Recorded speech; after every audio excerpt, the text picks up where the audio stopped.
கர்த்தர் உங்களுக்காக யுத்தம் பண்ணுவார், நீங்கள் சும்மா இருப்பீர்கள். இன்னைக்கு எஸ்பா உங்களை பார்த்து தான் சொல்றாங்க. எஸ், உங்களை பார்த்து. நிறைய நேரங்கள்ல நீங்க கலங்கி போயிருக்கிறது எதுக்காக தெரியுமா?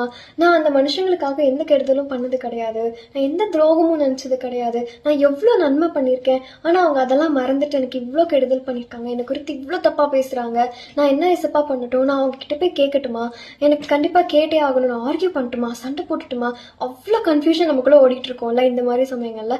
ஸோ இந்த டைம்ல நம்ம என்ன பண்ணணும்? சும்மா இருக்கணும். எஸ், அமைதியா இருக்கணும். எந்த வார்த்தையும் யார்கிட்டயும் நம்ம பேச வேணாம். ஏன் நீங்க எனக்கு இப்படி பண்ணீங்கன்னு சொல்லி நீங்க ஆர்கியூ பண்ணவும் வேண்டாம். ஏன்னா ஏசப்பா உங்க கூட இருக்காங்க, நீங்க அவரோட பிள்ளை.